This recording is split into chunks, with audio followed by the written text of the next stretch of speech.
صلاف بینەرێ بادینان بینەرێ بەرنامێست و نامرازە ئەمە هەموو گەشتێ خەڵکەکە دیش بەرنامێست و نامرازە و بەرنامەکی تایبەت ئێزیەوەی گرێدایە بینەرێ ژاوە کۆ دیار و هەبوونا ڤایرۆسێک کۆرۆنا مەترسیەک دنابات دلێ خەڵکێدا دروست کردیە ڕۆژانەشێک حکوومەتە هەرێما کوردستانی و وەزارەتە ساخلەمیێژی و دیسان ڕێبەبەرێن گشتیەن ساخلەمیان چەندین ڕێنمایان دەرێتخین ژۆ خۆپاراستنە ئەبێ ژوی ڤایرۆسی وەکو دیارژێک هەبوونا قەرەباڵغەکە مازنژێک هاتیە قەدەغەکردن لێ دنابە کەمپادا چاوە دێنە خۆپاراستن ژبەر و هژبارەکە مازن ژێ ئێزیدیان دنابە کەمپادا دنەوە لە پاژێرە دهۆکێ و دەبەرێن دنژین بژینێن هەرێما کوردستانê تێدا دژین ئایا ئەوێن ئاوارە خۆچاوە بپارێزن ژوی ڤایرۆسی بۆ بتر گەنگەشەکردن لەسەروی بابەتی نەباداریە زۆر بەرێز کەریم کەمال کردە ڕێبەبەرێ ساخلەمیە قەزاشێخان دکتۆر بخێراتی بۆ بەرنامەی سونامرازە زۆر سپاس مش خێرات بەێ دکتۆرەکەم شوێ پسەرە دەست پێ بکەین مەترسیە ڤایرۆسی چەندە لەسەر خەڵکێ ئایا خەڵک ئیرۆکە گشتی بێژین چی بکەتیە باشەدا خۆ پارێزش ڤایرۆسی هەروەکی وزان ئە ڤایرۆسە ئینووە دنیای هەمووی وەختی دەست پێکری سینێ نەبتە چار هەیە دەست پێکریە ji ber hindê metirsiyayî ewa hetanho em nizanîne çawa çareseriyeke yanî çareserî ewel jî boranî ne heta vê deqîşem daxevîn çareserî boranî ne ne îlac û ne vaksîn bora hatîne dîtine ji berî nû weşek çêdibit sibehê em rabîn ev vîrusa xwe gorî bit û miqama yanî bo kuştinê gelek zêdetir biket ji ber hindê metirsîya hey ser xelkê bes ne heta wê hedeyek ku xelek vecin qed em bêjin Kurdiya xwe yan bizdiyet ji vê şolê hindê tişt besît me heyn ku heke xelek pêgirî pê biket efrênmeyan tenduristî niho derdikevin ev dîtna min em dê dûr binî ji vê vayrosê بله دكتور ديارك كل بيجين او مطرسيه كو بشتي بيجين الولايات الصين هاتي ديار كرن ديسانجي بيجين بتريج صوت ولاتنجي بلاغو مخابن يعني قشتا كردستان يجيك او بيجين شي ري بيجين او قشتا كردستان ده يعني شا كردستان توشي في فيروسي بيا ماني فيروس الحمو جيهانش كسكي بو كسكي جت يعني تشتوي باش كو نب هواي جت ئاوەکێ بخوار نەکێت گەتە خەلکێ دیش کەسێکی بۆ کەسێ تاوان کوردستان شکم زانن بێژن سنوورێ مەلگەل ئیران تایبەت پڕەخە سلێمانیە بەداخەوە وێ فترێ بچەکی ڤەکری بوو ئیران گەشتە کوردستانێ ڕێنمایە تەندروستی ینی توندیمێت وەرگرتین هەتا تاڤێ ڤی وەختیشک و ئەم دت بەردەوامی سەروان ڕێنمایە و تعلیماتێت بۆ مەتێنش وەزارەتە تەندروستی هیویدارین خەڵکیش کاریکار بگەلمە چەنگ وەکو ڕێبەریە قەزاشێخان نەقارەتە تەنێ شۆرەکی بکات لێ هەکە خەڵکی هاریکار بگەلمە ئەم دەگەهینە وێ ئەرمانجێک و ئەو ڤایرۆسە نەکەفتە ناو خەڵکێمەدا بەڵێ ئەکە بین قەزاشێخان خەڵکێمە چای بژین گەلوی هاریکارە یان نا هەتانۆ وەکو ئیدارە و پۆلیس و ئاسایش و دایرێ دیگەرێک هاریکارن وەکو خەڵک حتا ڕادەکت هاریکارن لێ بەس دەبینێت مۆزوعی سۆشیال میدیا و هەرۆدێ تەلەفۆنێک ئێت و هاتە جەنابەتەش بابەتێکی بژین مەترسیدار سەر خەڵکی پراسیژی ینی سۆشیال میدیا نهۆ خەڵکیمە هەموو گودارە سۆشیال میدیا دکەن ینی هەندێک کەسانی هەی نزان هەما ڕوشینە هەندێک تشتا بەڵافکەن و مەوەک مەترسێکت دلێوانکەن ئایا بۆمان کەسانژی یاسایەک هەیە و تشتێک بۆوان بێداوکردن تایبەت پشتی WHO منظمة الصحة العالمي قوتي أغبو وباءك الدنياي هندك تعليمات ورنمات بيجين وكو طوارئ هاتنا ديار كرن أوجي محق هيا وكو إدارة قضاء الشيخان هر كسكي شي رنمايت غلط دتخلكي شي بيجين هندك إشاعات ندرس بلافكت محق هيا أم وكو ياسايل قال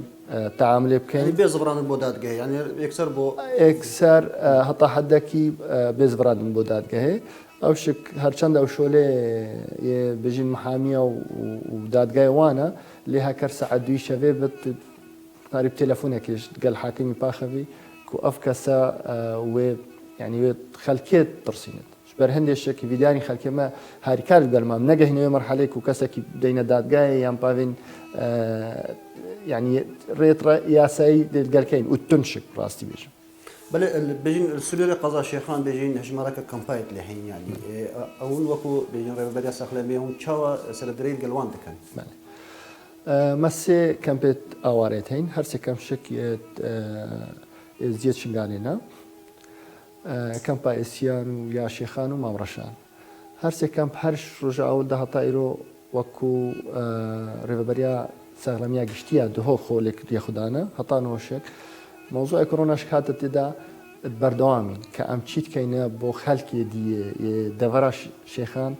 نفس وان مايا نفس وان تعليماته ونفس وان هاريكاريا القلوان كامباشت كين دوان كامب ما ده هر كامبكي بنجهكي ساغلمية تدا هي بلكي الهندك جارا بو كامبا ام بتر هاريكاريا ورنمايات كين جبر قالك خلق بلجيكي كتكوك ده بله دكتور ديار فيتامين دا شك هش ايش وان رين ماك وقربالق درسنا بتين يعني اهنگ درسنا بين يعني حتى خو بو كسا خدنا كت كسا نبو بشك يعني دفيت قربالق كامله بتذكرن عم تبين لي مخابن انه عطانو ناف كامبيت مدى يعني ضاوات دينا كرين عندي خربابون دينا تشيكرين يعني باش نبدا مطرسيك سرجيانوان خربابون بحموشواكي هاتي قد ذكرنا هر جهه خربابونش لبت وتهاني قد أغاكرن وأز في بشان أز في بجم كقضاء شيخان بلكي بري بارز قادو كده سبيكريا ليه هندك جي وكو جناب تقولتي نت هاري كارن هندك خالك ني هاري كارا ودبينيش بروجيت نزيك دا بوليس دي سيرفيس شول كات يعني هر كسكي قلبالغ يكر ناچارين بوليس أبركين يدري وان جيفكين چي تازي بت چي خوشي بت چی تجدید؟ يعني جو أفا وقتی تو قربالغ که درست کی تو نبس تعدیل خود کی وکو کس دورو برید خود کی تعدیل طول پارزگیت کی تو تعدیل طول کردستانی حمد کی بلا شافي ربط ودما اشتمر شافي بزاروكي بشكتي بتن مالاي بتن يعني اوجه ما ترسيك سر مالاوي هنك هكذا سر جواكي بسر مالاوي هر ام وي بحثت كينا هر روم رادبين ام تليفونت كين كابزاني شو اف كاسيت مافريكينا فحصي در كفتينا يانا يعني مطرسي هرهاي خالك بيت بزانت نم معناه درنا كفتينا القضاء شيخان يعني بارزقا دوكي كام يا كنترول كريا فيروس يعني استوي باري دم هر روجا كام رابين قلت ما فيروس كورونا هيرهايا بلا ام خونا ترسين ام بس تشتي تخو بارستني يتوي قاي ام زدك بارستني يعني شبكه يوكا خلك ما شبكه تايبد ناف كامبادا شبكه بديت نام تشتي اساسيه كربكات ايك هر كسي هبت متر كي جدوي ايك متر چنگو اف فيروسا اش بيجين اش جهاز تنفسي بو جهاز تنفسي چت يعني بكوخكي يعني دسي خول دستي داي او دسي خو كتناف شارت خو اللي قحت ناف جهاز تنفسي يمده هطا استشي في فيروسي بم فتومتر كيش هر كسي دور بيتو ده خو باريزي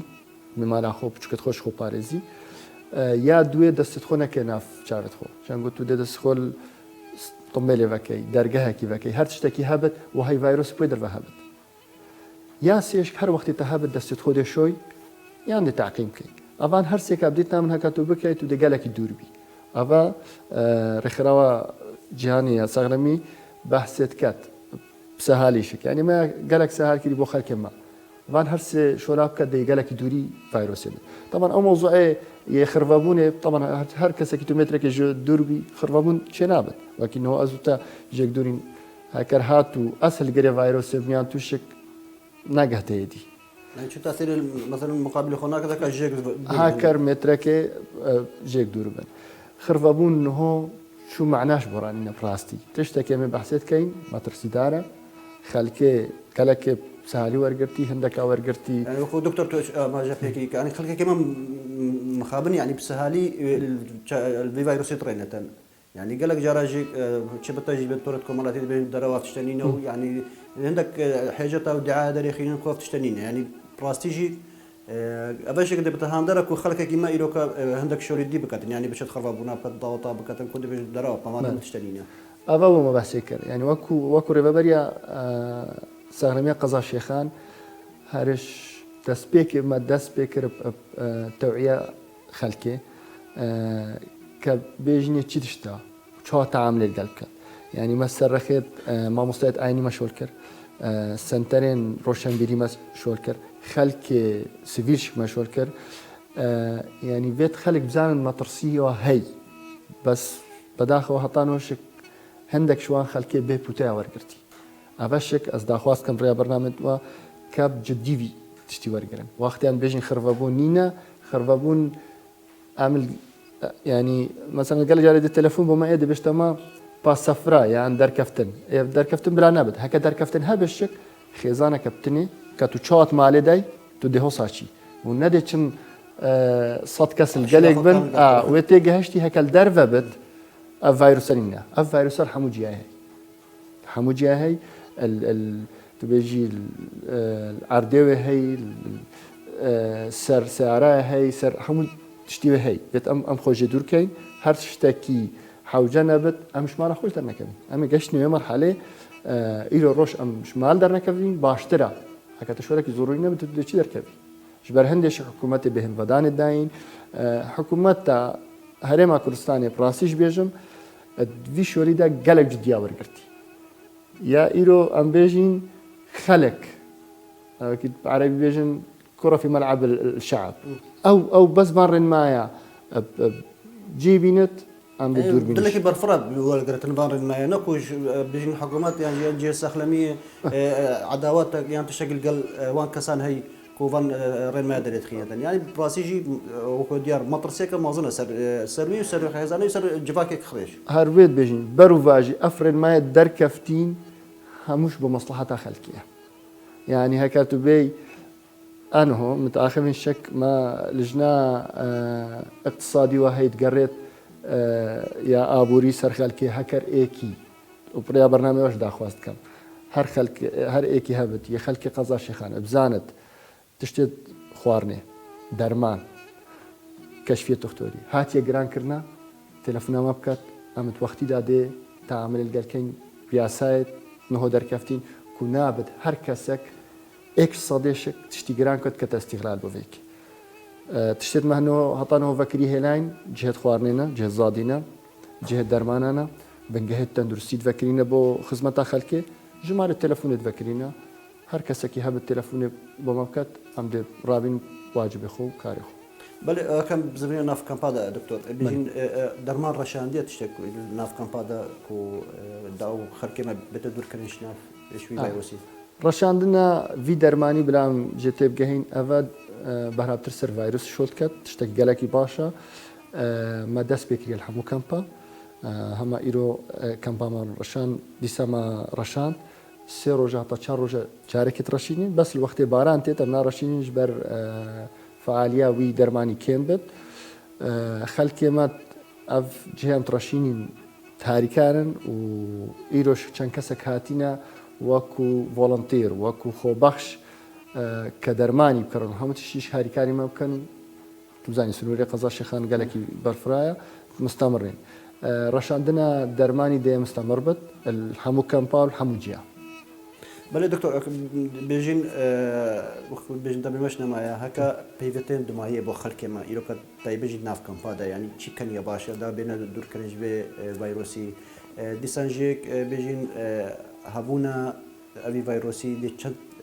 فكش هكا معلومات وانسر هبن آية دي بردوام بتن هندا قال خلك بيشكو دنيا غير بتن أب فيروس دي كيم بتن هندا بيجين نا شيء بد أو مقاومة بتر زيادة بكتر كرني ده. ما بدأس ما جبت تشتكي هر كسي بفيت معلومة كي يعني راستي كبزان سر فيروسي تعليمات وويب سايت رخراوة سغلمية جهاني بخون WHO يا أو هموتش يعني آسان قريب أو خلكي بعربي تداها بإنجليزي تداها تبعسا قرمي كرجلك أقولك أبو قرم الفيروس نامينت رخراوة سغلمية جهاني نابج نامينت بجد بالكو فعالياوي يعني اكتيفيتياوي تشكي كينبت بس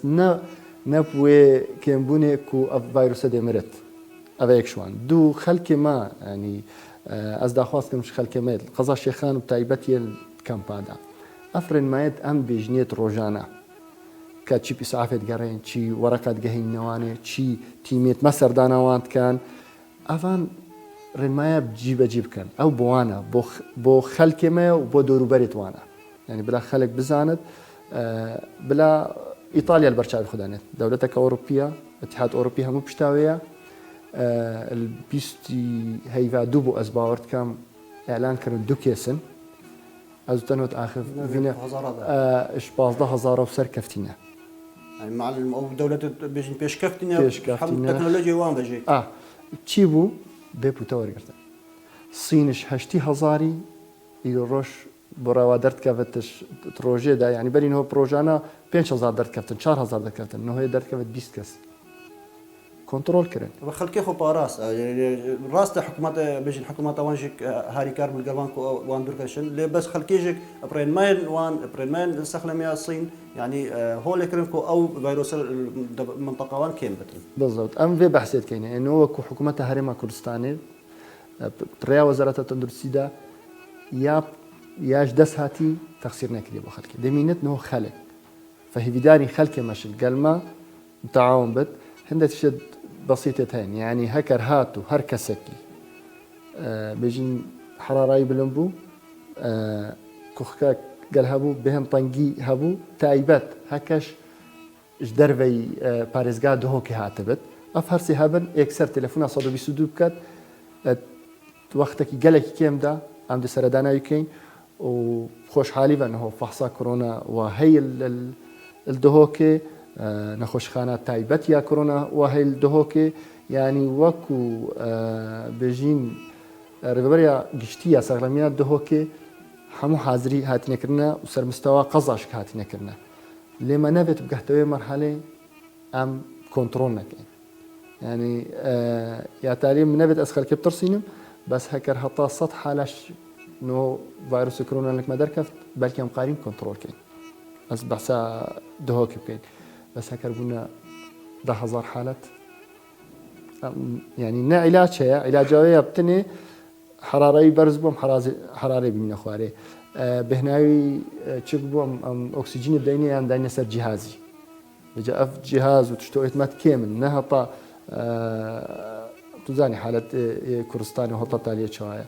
هطا متقارين أمد كين شافوا روج خدمتها خلق كده تشتكي هبت أم واضح قال خلقي خم دفت أزيج بهينم قال جارة ديفيجن طال دهوكيان شيخاني حالتين نابج نما تشتكي قالك جرينك أفا بلا خلق تبقى تش من ورقرت وكو ريبري ساغلميا شيخان حالتك ما هبت شنابت تأخير كمش دوها با 4 ساعات بتر هنجي وزيرة تندرسي دي بيجت حالتك هاي دهوكي شبار شي شبار يعني بتراجع عندنا بتراجع عندنا نتشد بت از وشيرم نا ريبري قشتي نا وزيرة تندرستي لي هر دي قداريا وزيرة تندرستي كي كانجي قوت حالها أو درستا كانجي قوت نينا أو درستا شبار اتفاقا مع قال WHO وكو وزارة التندرستي بيت شفاف بين دي تشو زان التعامل قال موكد منابت دولتها بنافكا بس عندك دولتات نيزيك نا شفاف بالقال WHO تديت حالة يتشليها فأذا بلا خلق تبقى هات يعني هكا تشتك هابت ديتا ديار كرن توقتي ده اليو فبش علي وزارتي فبش علي ريفابريا قشتي فبت يعني البم او حاله ديتا ديار كرن ديتا راجع عندنا نفس روجي داش في بيت ديار كرن مال دكتور بحث تاي كروان يعني قال جرا خلك ما او شيء مترسك تفضل اللي عندك وهما تشجي تاي هاتوان او حساب كنكو فيروس كورونا ليه ما ترسك دلي ده باش مراجعه بكت انه كو دركبت كورونا ازل قلتي مشتيما بلكي تشيكا تاي مهبت باقي تو بحثيات برسيف من هيا اجبر هندي يعني بنجهز ساغلمي نخوش خانة ذاكرينا داتو نش نخو بيجي من كورونا هذا الشيء مراجعة ويبنجهي كي او خلق الودري الزانة شو تعامل قالت بكده بسيار اشتكات تشكيدر هاتيا وقت شندتها هي نهر حالتك كتاي وكوخكا وبرسيف افا كورونا بلكيش ايش صد حالة وهي شنو بتا مشتبه كورونا شنو دي فريكنا دكتور اختصاص او شكيتات من التدريب كرن حتى نخش خانه الشيخان چند سر مسلفاشك بس دهيني من الدبرينا التدريبات درست الدهوكي كان نهر حالتك هبت او شو خوجه بترسينا دكتور درست تعامل الجلكت كاف حاله كورونا يعني كورونا مشتبه كورونا بت شنو التحويلي دهوكين او دكتور الودري بتر دورات ورقرتين دي برا فحصي كان فحصها ماشي خلال الشش ساعات هذا دي بيجني هيا نينا هيا ام اجراءات دي كامل كي نينا كابرا دي تشط علاج اخويا درس ورقرت التهابك بسيطه تشتكى تمام بله دكتور كاب سلامات دمايك او بدل كو ديارها روجانا شون كومبونات كان ورين ما دريت خير وشي رين ما هنا مو قضا شيخاني لو دري خصيني شي